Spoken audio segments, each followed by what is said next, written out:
All right, so it is 12 o'clock, so we'll go ahead and get started. I want to welcome everyone to Medical Grand Rounds at the University of Colorado.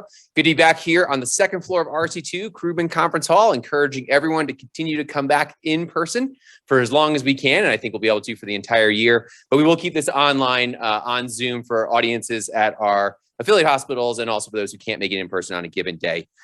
Just as a little bit of a teaser, upcoming talks, we will be virtual next week, so do not come to RC2 next week, but thereafter please do for our second of the annual Systems Improvement Conferences. And then on December 14th, Dr. Chopra will be delivering his State of the State. So that would be a good day to come back in person and to show up. I want to say that there is CME and MOC credit. The QR code was sent out with the talk today for all of our Medical Grand Rounds this year. Questions will come from the live audience primarily, but also from Zoom. If you're going to ask a question on Zoom, please use the Q&A link, not the chat feature. And then the only big announcement I have today is that fellowship match happened a couple of hours ago. I know there's a lot of excited people out in the hallway. I know our fellowships all did exceptionally well. The residents also did very well. It was a little too quick to get the details together for everybody, so we'll post those next week, but you'll probably see them in emails later today. And now I am pleased to welcome our Grand Round speaker, Dr. Anuj Mehta. Dr. Mehta is an assistant professor of medicine in the Division of Pulmonary and Critical Care Sciences here at the University of Colorado. His clinical practice is primarily at Denver Health with an adjunct clinical practice at National Jewish. Dr. Mehta is also a faculty associate in the Center of Bioethics and Humanities at the CU School of Medicine. He did his undergrad work at Columbia University, where he was Phi Beta Kappa and graduated magna cum laude. He was a medical student at Weill Cornell in New York. He also did his residency at New York Presbyterian Weill Cornell, and then followed that up with a fellowship at BU at Boston University, where he also, in addition to his pulmonary and critical care training, did an advanced fellowship in clinical research. He also has other advanced training. He was a K-12 fellow here at the University of Colorado in dissemination and implementation sciences and has a master in clinical science from the University of Colorado as well. Dr. Mehta really has accomplished a lot in a very short period of time. And I will say that I think he has shined the brightest during our pandemic and really led a lot of the efforts, not only for our hospitals, but also for the city of Denver, the county, and the state of Colorado. He is recently is a member of the Colorado Department of Public Health and Environment Joint COVID-19 Vaccination Planning Committee, a member of the Allocation of Scarce Resources and Medications Committee, a member of the Medical Advisory Group on Healthcare Staffing, and also the Advisory Group on Allocation of Novel COVID-19 Therapies. He is the recent past chair of the Colorado Department of Public Health and Environment's Medical Advisory Group on COVID-19 vaccine allocation. And he also currently serves on the Colorado Vaccine Equity Task Force for Immunizing Colorado, the Colorado Department of Public Health and Environment Champions for Vaccine Equity, and he is currently the chair of the Colorado Department of Public Health and Environment Advisory Group on Crisis Standards of Care, which is what we'll be talking about today. He has a number of publications to his name, again, in a short period of time. And I will say, probably most interestingly, looking at Dr. Mehta's CV, is really his ability to combine his excellent clinical acumen with his master's in public health and with a special ability to explain complex topics to lay persons. And what you'll see if you looked at his CV is that he really has disseminated a lot of what he knows through the lay press, through podcasts, through NPR, radio announcements, et cetera. And so he's made things more clear for people in Colorado throughout what was obviously a very confusing and difficult pandemic time. So it really is a pleasure today to welcome Dr. Mehta. Thank you so much. All right. Can everyone hear me? Perfect. Thank you so much for the very kind introduction. I don't know if I am deserving of all those accolades, but maybe the imposter syndrome is something we all live with. That's part of academic medicine, I think. So my talk will be on evolving crisis standards of care to meet new challenges. I have no financial or intellectual disclosures. I do receive funding from the NIH for unrelated research. I have a number of official roles, all of which are voluntary and volunteer. The only thing I receive some funding for is the medical advisory panel for a disaster response grant here at the University of Colorado. Before I jump into the talk, I wanted to pause and reflect on a couple things. When I was invited to give this talk over the summer, I was excited. It's a topic that I've spent a lot of time thinking about, but I questioned whether it would be relevant. And I'm sad to say I spent emails this morning on how can we revise our crisis standards of care and what do we need to activate for our current pediatric surge. So these remain relevant topics. I don't have any answers. These are just some of my own reflections on it, taking you through a history of crisis standards of care. But at the same time, these are very difficult topics. Nothing other than my child being in the hospital has kept me up late at night thinking about how I can do something better, how I can make better decisions on allocating scarce resources to save the most number of people possible. What's the fairest, what's the most equitable, and how do I live with the fact that maybe a plan that I've created or helped create may result in somebody not receiving a ventilator or not receiving a scarce resource. So this is something that has emotionally affected me on a number of levels. And I think everybody involved, because it wasn't just me, I'm presenting the work of a lot of people, I think have been affected by this. So the objectives for today's talk: to review classic conceptualizations of crisis standards of care. In February of 2020, I had never heard the term crisis standards of care. And now I'm giving a medical grand rounds on it. So I don't think this is a topic that we're all familiar with, although intuitively, I think everybody here probably has some sense of what this might mean. Highlight inequities that can be intrinsic to crisis standards of care and discuss potential mitigation strategies. So these are emerging ideas that have developed from the pandemic based on data findings from multiple studies, as well as thought experiments about how some of the plans that have been created may negatively impact specific populations. And then finally, discuss new and emerging areas of crisis standards of care across multiple domains: staffing, hospital capacity, pediatrics, very relevant today, and then talking a little bit about the intersection with politics, which is something that I hoped I would never have to be involved with, but is unfortunately a reality if you're working in public health these days. So review classic conceptualizations of crisis standards of care. And when we think about the provision of care, we think about it along a care continuum. And one of the original concepts was this idea of conventional, contingency, and crisis level care. Conventional is what we used to practice in prior to 2019. We had staffing challenges, but we were able to provide adequate care, our standard of care, to everybody. It evolves as you start seeing either loss of staff, which is actually a relatively new concept, with adequate resources, or you start seeing a strain on resources, and that evolves into contingency and then eventually into crisis. These are concepts. They're not hard and fast rules. And at the end of this, I'll talk to you about how actually the declaration of crisis is a very politically fraught statement. So what is crisis standards of care? Crisis standards of care was very much codified by the Institute of Medicine in 2009 and then a follow-up paper in 2012. It's a substantial change in usual healthcare operations and the level of care it is possible to deliver, which is made necessary by a pervasive, such as pandemic flu, or catastrophic event, earthquake, hurricane event. Hurricane is particularly notable because this was built on the disaster that was Hurricane Katrina in Louisiana, where a number of these ideas had not been codified, and there's actual documentaries and television shows about some of the challenges that healthcare workers faced in New Orleans during Katrina. What this boils down to, when you get rid of all the jargon, is that it is a concept of triage, allocating treatment to one patient over another actual patient or another potential patient. And this conceptualization of a difference between an actual patient or a potential patient is actually one of the things that I think has been the hardest throughout all of the pandemic. So MASH is one of my favorite shows. I don't know if anybody here has seen it. I love it. I think I've watched it actually a lot during the pandemic, and seeing some of their emotional struggles, the way doctors and nurses work together, not some of the social activity that happens on the show, has really resonated with me.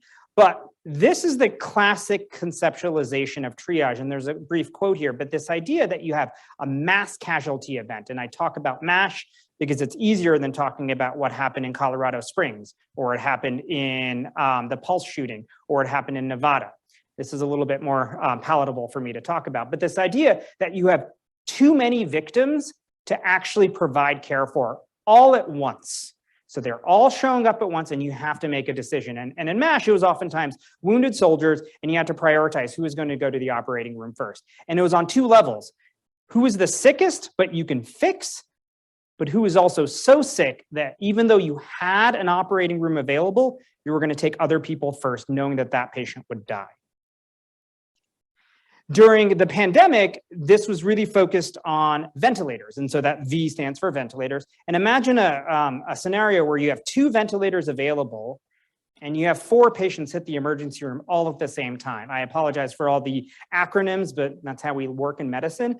And you have a range of a 36-year-old with maybe just 1 type of organ failure and 1 chronic comorbidity that's easily manageable, to the 78-year-old widowed, hypoxic, with multiple organ failures and metastatic cancer, all in need of ventilators. And so if you take this classic conceptualization of triage, where you have multiple people presenting for a resource all at once, you have to make tough choices.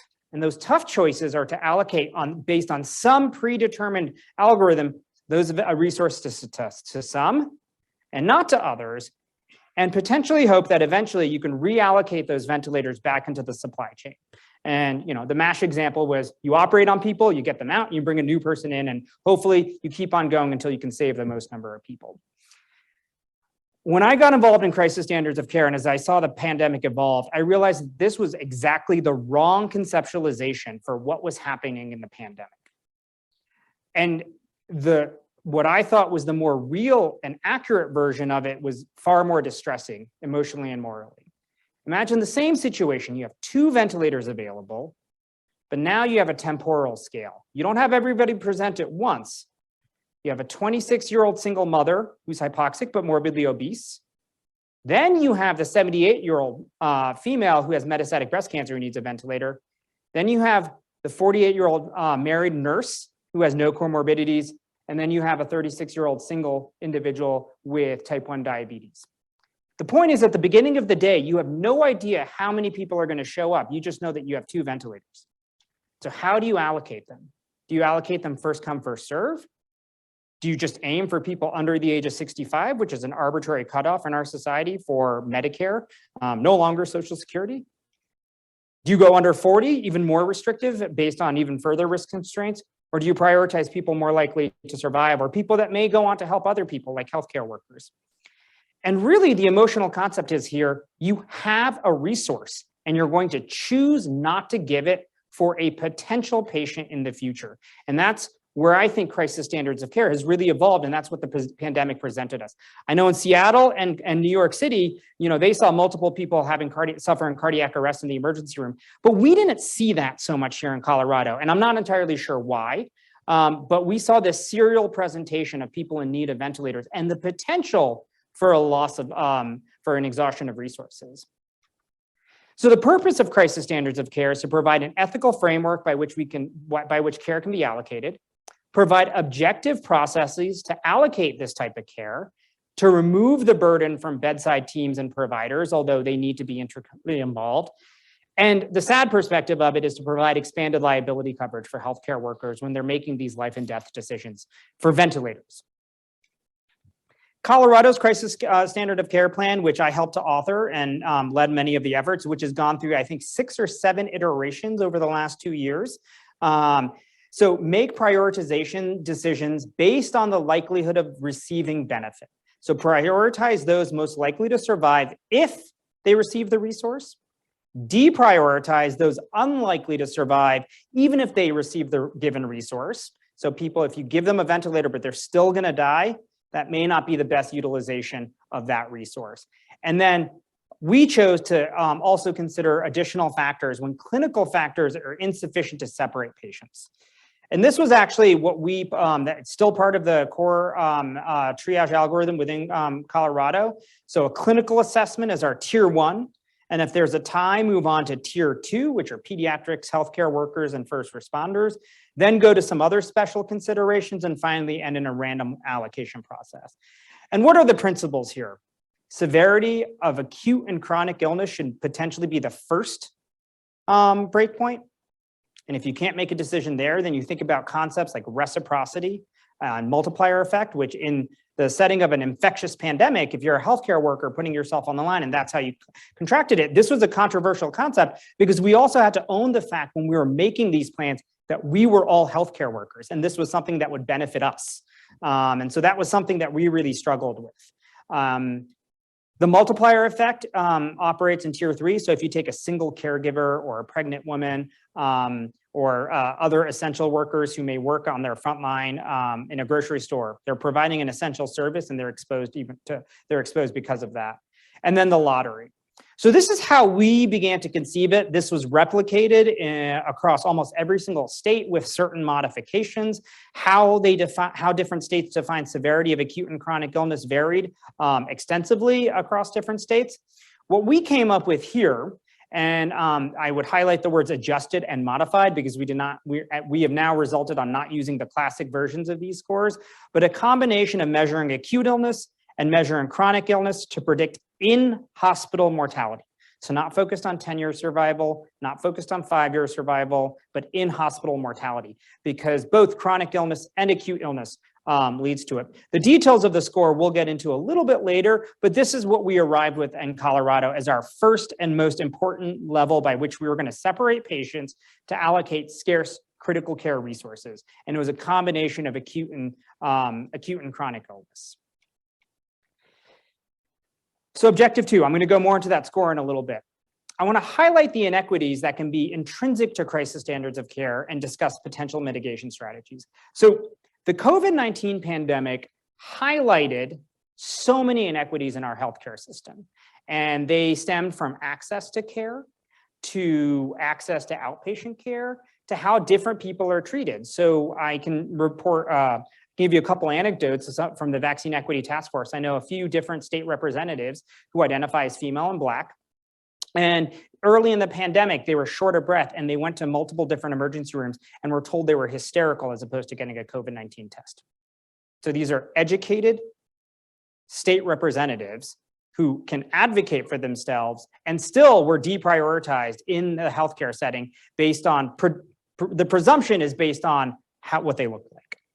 And so not only is this how we treated people, but it's also the disparities in outcomes that we all know. We know that at one point in, I think it was April of 2020, more than 50% of patients on ventilators in Colorado with COVID-19 identified as Hispanic. And so there were huge disparities in exposure and outcomes to this illness for a lot of reasons. And, you know, I'm sure some people have seen these types of diagrams. Inequities are pervasive in healthcare, and you have this idea of inequality where only one person gets something. You have equality where everyone's given the same starting point. Equity where people are given tools that identify customized to what their needs are, and then justice where you've actually fixed the system. One of the questions we raised over time was whether or not crisis standards of care was a form of equality, but not equity. We use the same scoring system for everybody, but did everyone start off at the same starting point? And so I want to focus on two areas that are relevant to crisis standards of care from the concept of inequities. One are structural inequities, and the other are factual fallacies. And I chose the alliteration there because I thought it was nice. So let's go back to this triage score. So again, the Charlson Comorbidity Index was developed a long time ago. And actually, the person that developed it, Mary Charlson, has come out and said she does not want it to be used for these types of decisions. Unfortunately, we don't have a lot of things to go on. And one of the things I'm not going to talk about is how bad any scoring system is at determining mortality predictions. We have, there are multiple studies that show the SOFA score is not great at identifying mortality for COVID. But the downside to some of those studies are these scores are applied to everybody, not just those with COVID. And so nobody has really done a study on the best way to predict who's going to die when you have maybe 50% patients with COVID and 50% not COVID, and everybody's in the bin for the same set of ventilators. So the modified Charlson Comorbidity Index has in it, and if anybody wants, I have the details of it later, it has things like heart failure, cancer, diabetes, things that have strong correlations with in-hospital mortality if you come into a hospital sick and you have these comorbidities. And I actually ran derived a modification to this score based on over 300,000 patient encounters from California in 2018, and then 1.9 million patient encounters in 2020, showing that even this score actually is fairly accurate in predicting in-hospital mortality. But the key thing is, does it create equality or equity? And these numbers should be no surprise to anyone. The source here is the CDC. This is diagnosed diabetes based on race and ethnicity. So you have time on the x-axis down here, and you have percentage on the y-axis over here. The green bar are patients that identify as Hispanic, and the orangish bar are patients who identify as non-Hispanic Black. And you can see that their rates of diabetes are significantly higher than other populations. Cancer, something else that's part of the modified Charlson comorbidity. This is again from the CDC. You can see that patients who identify as Black, non-Hispanic have much higher rates of cancer deaths, and they have higher incidence of cancer for multiple different subtypes. This was a nice summary slide to present. And then when you look at heart disease deaths by race, also from the CDC, time again on the x-axis, so with deaths per 100,000 population, age adjusted on the y. The blue line at the very, very top are patients who identify as Black, non-Hispanic. And you see that they experience death at a much higher rates. And there are other factors within the cardiovascular health that show prevalence is also higher in many of these populations. So the question here is, if all of these things go into the modified Charlson comorbidity score, but they're different based on race and ethnicity identification, what do we do about that? And I'm not going to go into all the drivers of systemic healthcare inequities. These are just some that are not necessarily based on patient's choice or biological factors. Decreased access to healthy food, decreased access to safe spaces for exercise. My wife works at the Montbello Clinic in one of Denver Health satellite clinics. She's a primary care provider, and she tells me all the time that so many of her patients are actually afraid to go for a jog in that neighborhood, and they can't afford a gym membership. So it's like these things impact health. Tailored marketing for tobacco, decreased access to primary care, and obviously insurance inequities. So these are all non-biological factors that make it more likely that certain populations will score higher on the modified Charlson comorbidity score. So do the plans that we've created account for the comorbid illness, achieve equality, but not equity? And I would argue they do. And what are some certain potential solutions? So this is, the details of the maps themselves are not so important, but I wanted to introduce this idea of the social vulnerability index. So the social vulnerability index is a score that's calculated based on 16 different social determinants of health. It's identified at the US Census Tract, which is a subdivision at the county level. And the higher score, which you can see on the bottom here, which is the more blue it is, the more vulnerable people that live in that neighborhood are. So some states have actually said you should calculate the SVI score when somebody needs a ventilator, and then adjust their score, maybe give them an extra point or subtract an extra point based on their vulnerability index. I can tell you, calculating the score is already difficult, and then having to take into account people's addresses, especially when you have so many people present in an unknown fashion when they're in respiratory failure, is actually very difficult.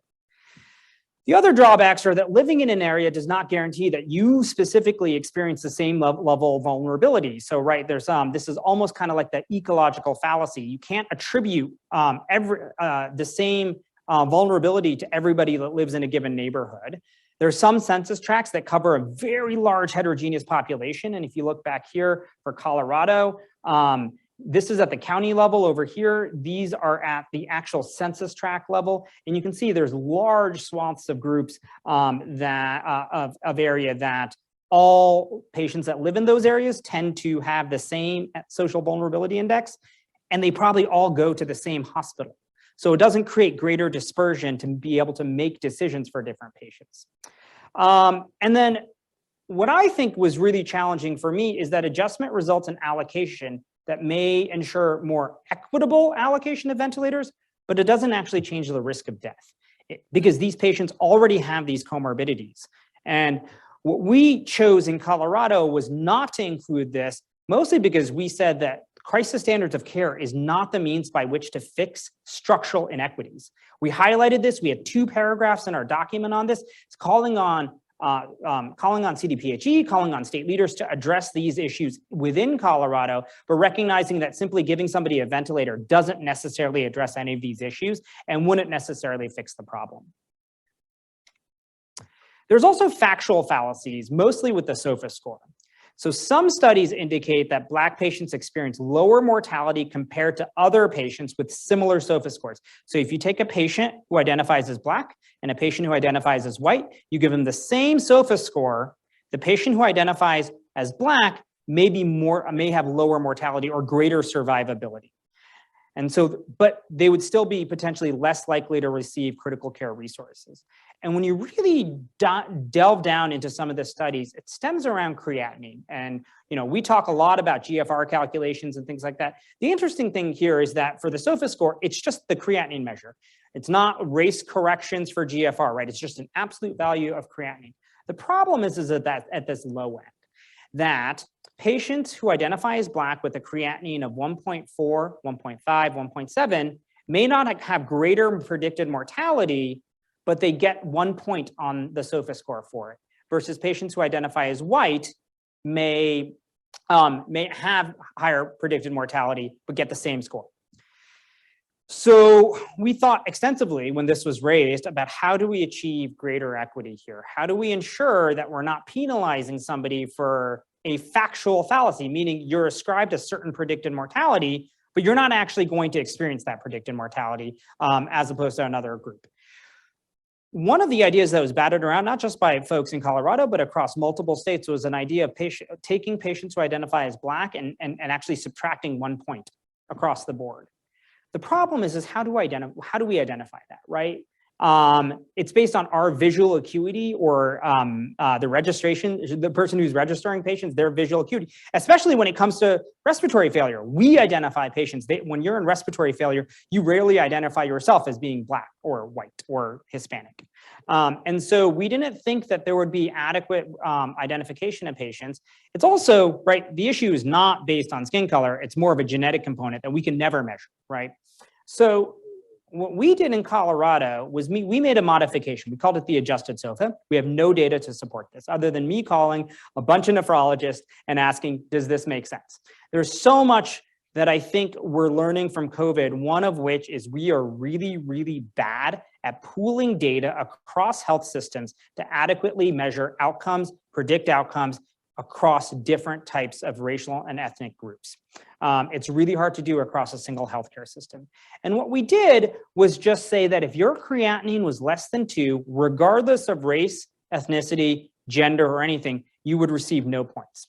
This did require modification of EPIC-based calculators and things like that. And we actually using REDCap, created a calculator that people can link to that would calculate this adjusted SOFA score. It was more conceptual because by the time we were making this, we were out of the ventilator surge, but we thought it was important to make the conceptual statement that we shouldn't penalize people simply based on potential identification of race. What's the downside of this? So the downside of this, though, is you may allocate ventilators to patients who identify as white, who may have actual higher predicted mortality. But we took a step back and really asked the question, what's the lesser of 2 evils? Do we give ventilators to people who may not otherwise benefit from them, or do we deny patients ventilators who would benefit from them? And we felt because of the state of the pandemic, right, we weren't facing 1,000 patients for 5 ventilators. It was much more of a, not of an even match, but the thought is if we required to triage ventilators, it would actually be a little bit of a closer match, that the greater evil would be to deny somebody who would benefit from a ventilator, to deny that person, right? You never want to put an innocent person in jail. There's all these protections against that. And it was essentially the same concept.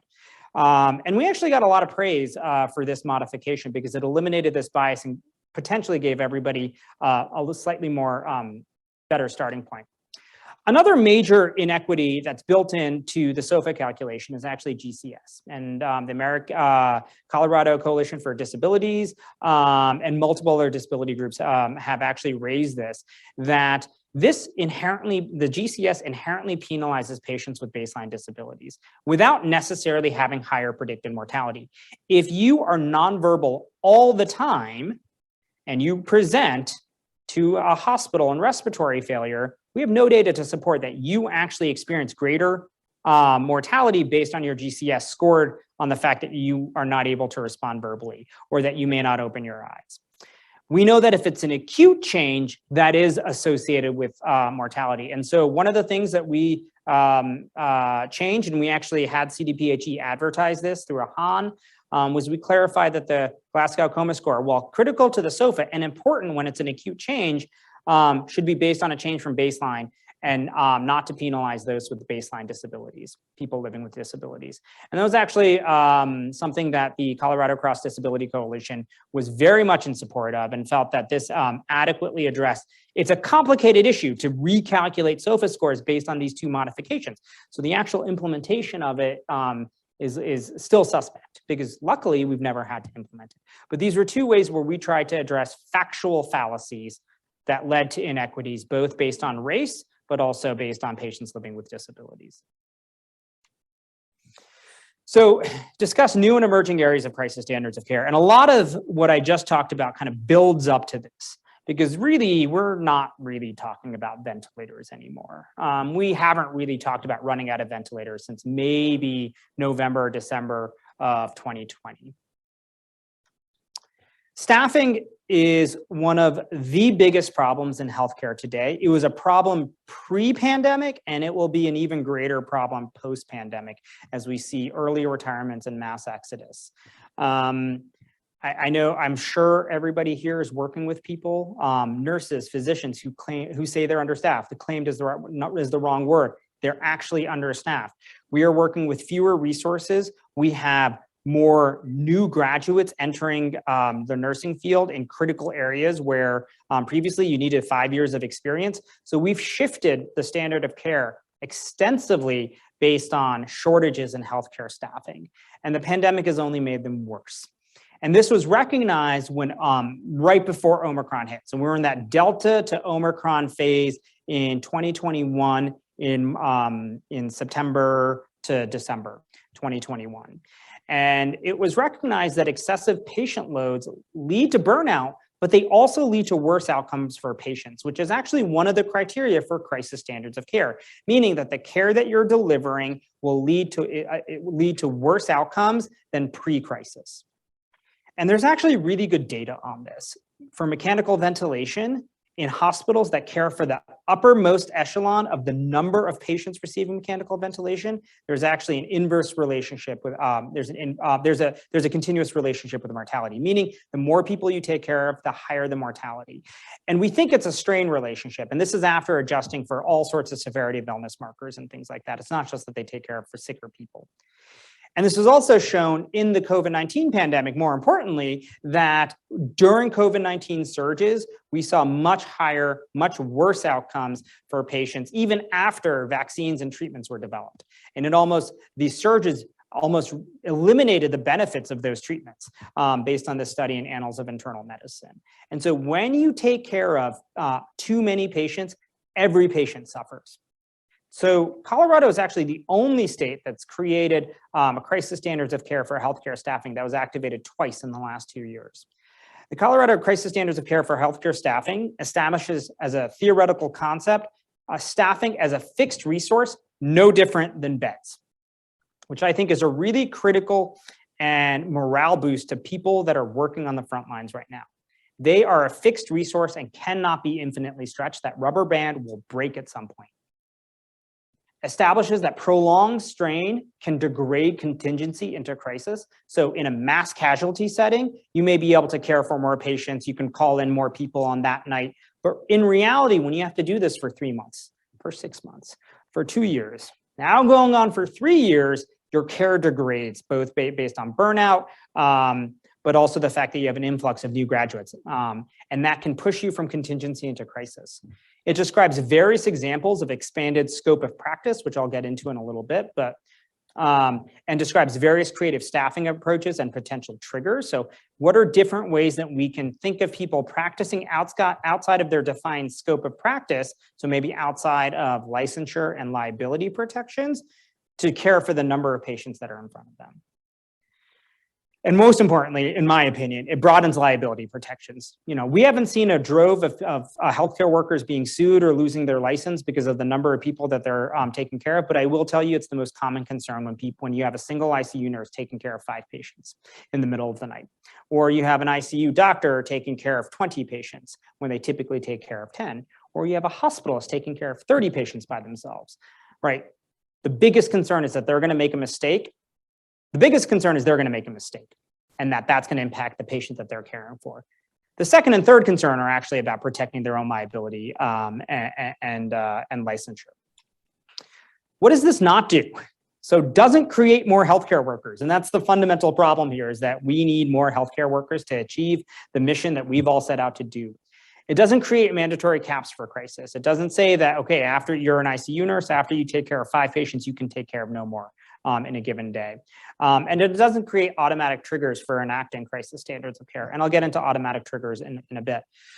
So it's an incomplete fix of a problem, but it creates some of those conceptual and liability protections that that the feedback that I've received has been very valued by a lot of healthcare workers. And as I said, if it's been activated twice and requests have been made to CDPHE to activate it again now because of what we're seeing in the pediatric world. The second concept is hospital capacity as the strain resource. So I talked a lot about ventilators, and that's not the problem, but you know, I'm a critical care doctor, so I think about ventilators day in and day out. Most of my outcomes research is about ventilators. But hospital capacity really became the primary problem, actually more so on the adult med surg wards than in the ICU during the Omicron surge. And we saw hospitals bursting at the seams, putting patients wherever they could. We saw hospital capacity operating at over 105% in many areas. We saw borders in the ED, and we saw degradation of care. And that's what that Annals of Internal Medicine paper would suggest. And these are just, you know, a bunch of different press articles that highlighted how bad things got during January and February of 2022. So we were tasked in anticipation of the surge. When we saw what was happening in the rest of the country, I got a call from Eric France, the chief medical officer of CDPHE, on Thanksgiving being, we need a new plan that can address this other area. Because you can't take the ventilator plan and apply it to people that just need med-surg hospitalization, right? The mortality for somebody that's just being admitted to the hospital but not to the ICU is actually really low. So using predicted mortality to try and delineate who should get a hospital bed and who should be discharged home just doesn't work. And so we broadened our scope here in, I think, a very novel way, in the way that hasn't really been done for crisis standards of care, to think of the two extremes. We wanted to create a single plan, a single framework by which you can derive our ventilator plan, but also think about what you would do to reduce the burden on hospital systems just from regular hospitalizations, not necessarily critically ill patients. And so we conceptualized that we would have a triage process that would deprioritize the highest risk patients, but could we also have a very similar conceptualization to deprioritize the lowest risk patients that are typically admitted to a hospital? So again, remember, this is all people that in normal times would be admitted to the hospital. And we came up with an ethical framework that's actually been replicated in a few other places. Number one, and we asked ourselves 4 questions, is kind of the test here. How likely is a patient to survive without the resource being considered? So that's rarely a question you're going to ask somebody that needs a ventilator. You're not going to think, okay, are you going to be okay without the ventilator? Because then you're never going to put them on the ventilator. But you may ask that question about somebody where you're considering admitting them to the hospital. How likely are you to survive if I don't admit you to the hospital? Survival, again, survival is not the biggest point here because these patients have low predicted mortality anyway, but how likely is a patient to not need readmission or reevaluation without the resource? If I send somebody home, what are the chances that they're going to come back to the ED every single day? Because that person is an ongoing burden on the system and should probably just be hospitalized so they're not overflowing the emergency department. Does the patient have a low likelihood of survival, even if they do receive the resource being considered? So that's where ventilators come in, right? So if I'm gonna deprioritize the person who is going to die, even if I allocate a ventilator to them. The similar thing could be made about hospitalizations. Is this somebody who's gonna die regardless of providing hospital care? And is there some way that we can set up a system where they can be cared for at home in whatever time they have left in a dignified manner?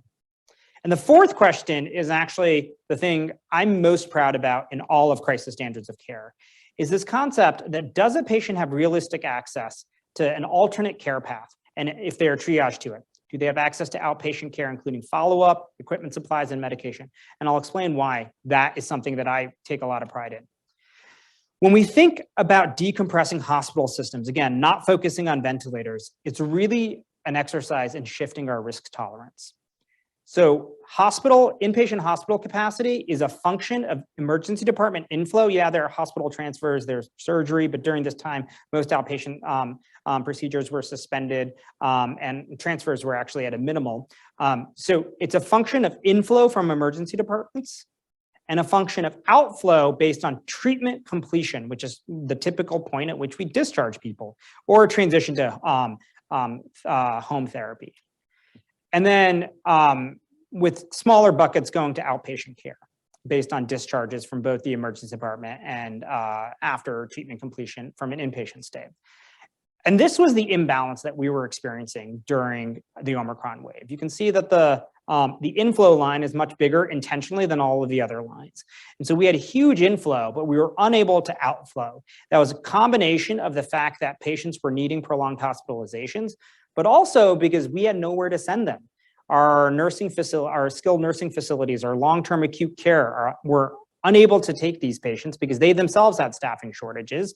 We were unable to send patients home with home health care. Right around this time, one of the largest home healthcare organizations in Colorado actually shut down because they didn't have staffing anymore. And so this became a real problem. What we wanted to do was shift it to this model, where you can minimize your inflow, but triage patients from the emergency department to outpatient care, or potentially discharge people early from the hospital. You may have kept them for a couple of days in 2018, but now with the given surge, we're gonna send them out early. And treatment completion, it's, I should have added here, it's sufficient, right? Treatment enough, safe enough. Discharges to all of these other areas. And so how did we recommend in going about doing that? One was identify a set of, with the concept of using risk decompensation scores. So risk of decompensation. And there are tons of them that they already use in the ED. And if you ask some emergency department physicians, they'll say, yeah, we use a heart score. And if their risk of a major cardiac event in the next 30 to 60 days is 5%, we'll admit them to the hospital. So maybe you have to shift that to 10% or 15%. Or the risk of death from pneumonia, you shift from an acceptable 5% to 10% based on the curve 65. These are terrible scores. We all know our prediction scores, but it's terrible times when you're considering these issues. What you don't want is an individual practitioner to say, I'm gonna send you home based on their own whim. You wanna try and set up objective processes so patients are treated equitably. And the key thing, and then also, how do you get people out of the hospital? So there's actually multiple readmission prediction scores that exist. Many have been validated. The News 2 was actually validated during COVID. And then a lot of actual healthcare systems have an built-in Epic based readmission score that's based on that hospital's demographics that's automatically calculated in the background. We actually put ours up front during Omicron at Denver Health. And so could you use these two systems to decompress a healthcare system, all while recognizing that you can only send people home or to outpatient care if they have access, if they can afford their prescriptions, if they can afford the oxygen, and if they have housing. And so the reason this framework really appealed to me was the equity impact. Because these scores prioritize older adults by definition, because age is incorporated into a lot of these areas, have higher scores for decompensation, so they were more likely to be kept in the hospital. Prioritizes patients with more comorbidities. So a lot of the scores utilize comorbidities to gauge the risk. And so if you have patients who identify as Black, patients who identify as Hispanic, who may have more comorbidities due to structural inequities, they're more likely to receive hospital care. prioritizes vulnerable populations, patients experiencing homelessness, which a lot of other systems unfortunately deprioritize. And this is actually one of the reasons I was really proud of this conceptualization.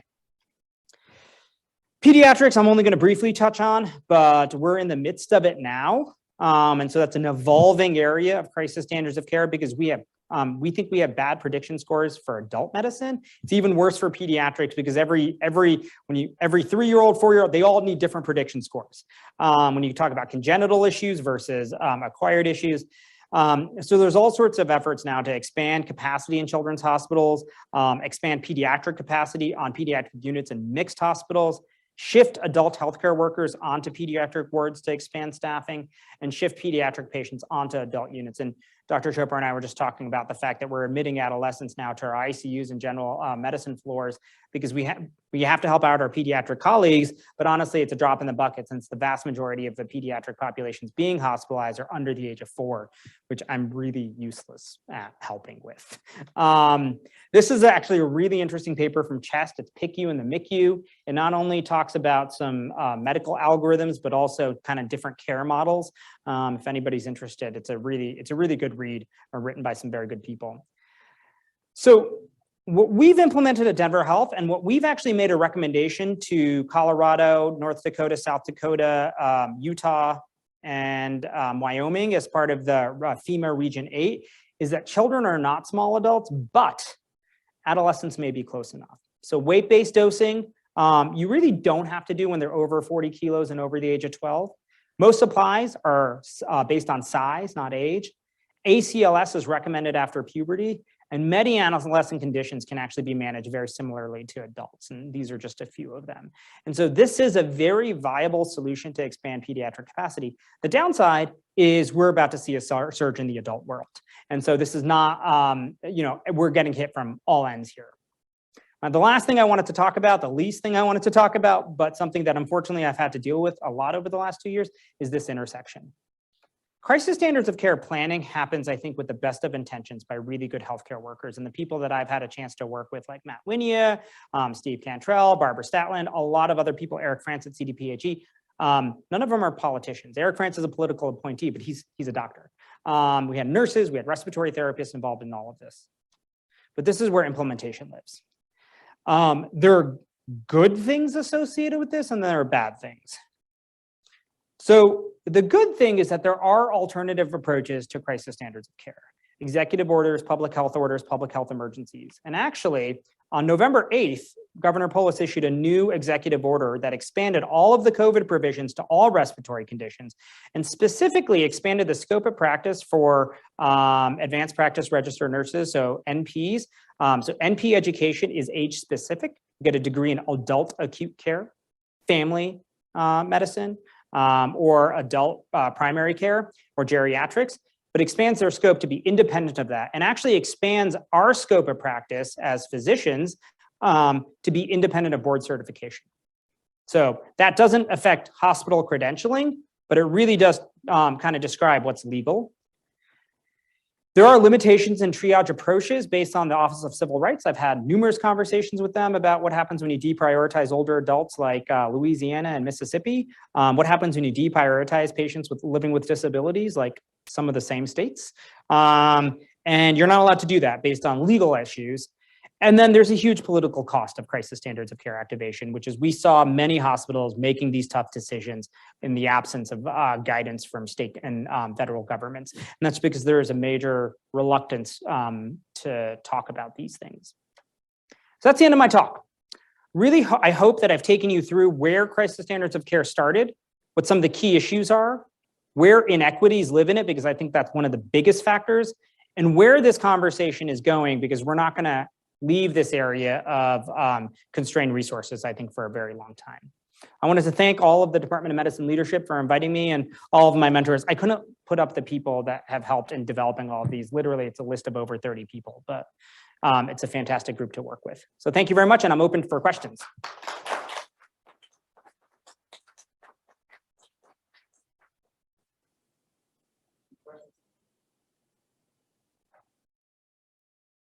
Big question from our audience while we're waiting for the microphone to work and hands to go up. Can you describe the process of creating the CSC here in Colorado? And maybe in particular, who was on the committee? How did CDPHE make sure to gender balance their committee, racially balance their committee? Because I can imagine that would affect the rules, as you point out, if it's all doctors, they may put doctors up top. Yeah, it's a great question. It's a really good exercise in no good deed goes unpunished. On March 17th, I remember the date exactly, 2020, there was a call at Denver Health talking about how are we going to perform ACLS on patients with COVID and can we issue DNR orders? One of my colleagues was supposed to attend that call and he's like, hey, can you just be on there as like our critical care representative? And it ballooned into an ethics group that actually includes over 200 people across the state of Colorado.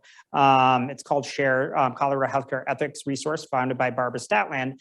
And from that first conversation, the first version of our crisis standards of care was approved by the state on April 5th.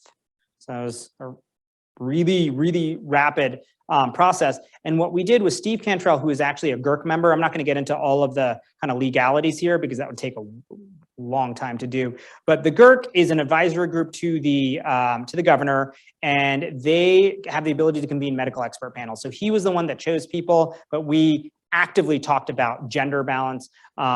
Age balance was actually really important in this, racial and ethnic balance. But you only know the disparities that you know about. You only know about the biases that you know about. So an example was that we didn't have any healthcare worker living with disabilities, or at least somebody who identified as such. So in a parallel fashion, we actually created a stakeholder interest group at some folks at CDPHE that convened leaders from multiple community organizations. And I met with them almost every single day as we were developing the plan to get real-time feedback. And this literally was over the course of 2 weeks, and that has continued to work. And we use the same focus group actually to develop our COVID-19 vaccine plan, which actually involves a lot of the same ideas of we had scarce access to vaccines early on. And so how do you allocate them and how do you consider these equity type of issues? I think many of us in the crowd are probably surprised that there aren't federal CSC rules, right? And I guess the question is, are we moving toward that on a national level? One thing that I've learned here for the last 2 years is we really don't have a federal public health infrastructure. The CDC actually has very few rulemaking guidelines. They can't mandate masks. CMS can in their hospitals, but right, there are some hospitals that are not that don't receive CMS funding, especially in California. Kaiser-owned hospitals may not receive so much funding. And if you can think about the politically fraught issue of that goes into all of these considerations, should you elevate healthcare workers, again, which has its own disparity because we know that racial and ethnic minorities are less likely to be healthcare workers. So how do all of these things play in? So I don't anticipate any federal guidelines other than what you can't do. And that's actually, those have been codified very well around age-based biases and biases against patients living with disabilities. Thank you so much for the talk, and thank you as a geriatrician for not deprioritizing older adults. I just am so intrigued by your alternate pathway because I think that has such relevance right now as our emergency room is packed and we need to figure out who we can get home safely. How have you and nursing homes, of course, we don't have that option as we once did, as you explained. So how are you operationalizing that, and could that be part of the solution to what we're facing? That's a great question. The task for our groups were the ethical frameworks, right? And the operationalization really fell on individual hospitals. But I think there are some really great examples, one of which is at Denver Health. We have rapidly expanded our virtual home hospital. So we have providers that are able to call patients. We have home monitoring capabilities. And that there's a couple publications that have come out of that has really kept, on average, I think it's about 15 to 20 patients out of the hospital every day, which honestly, you don't need to eliminate 50% of the people in the hospital. You need to reduce the hospitalization rate by 10% to ensure that you can provide adequate care. So these small movements, I think, were really important.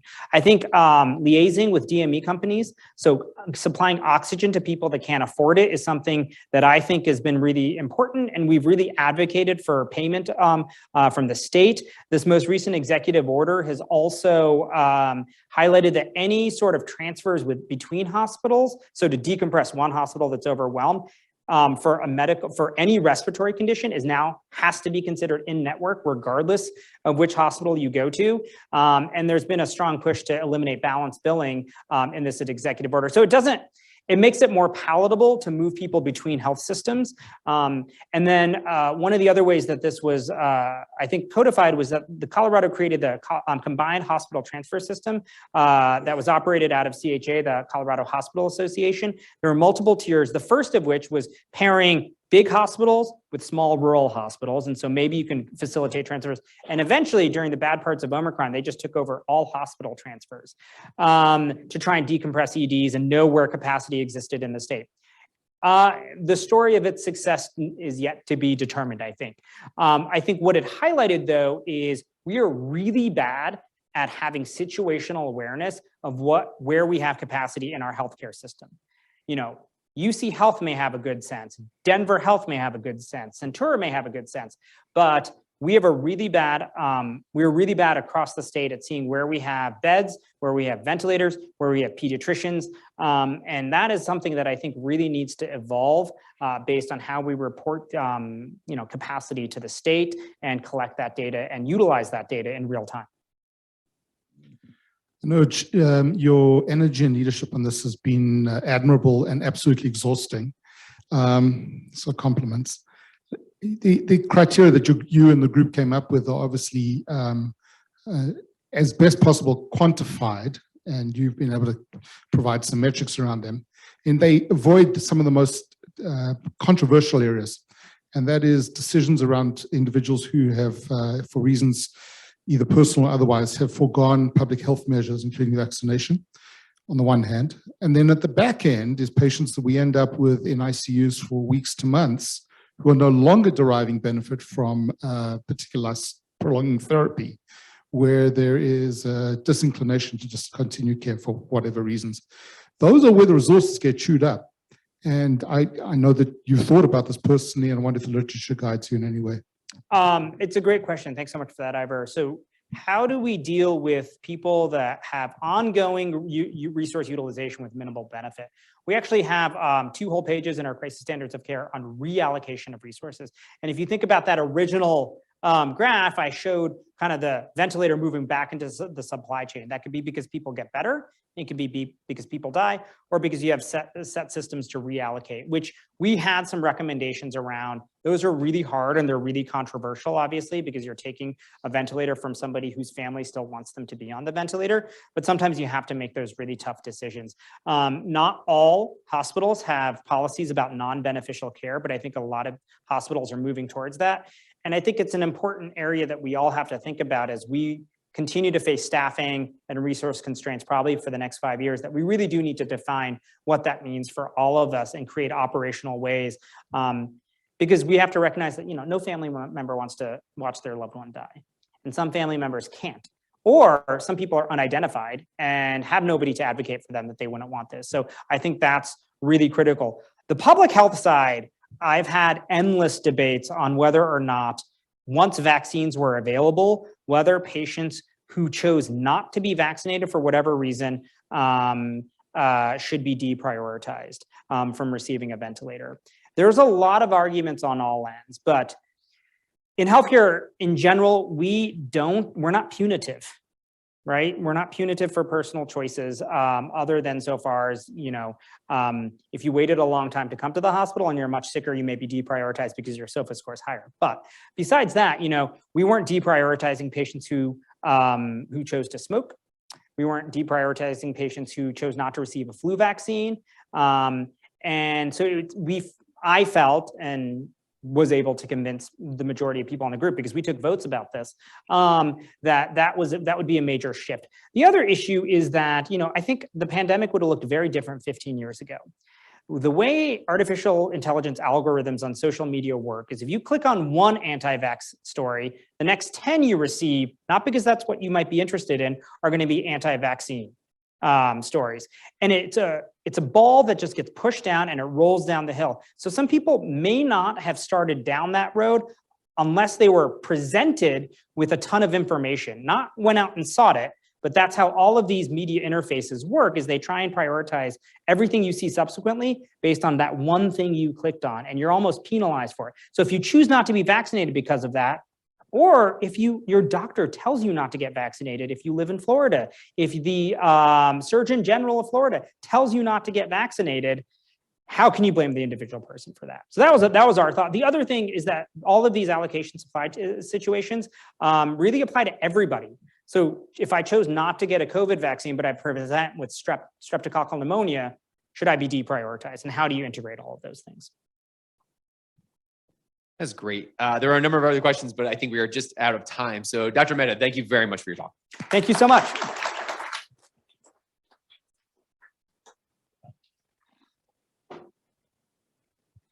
Thank you.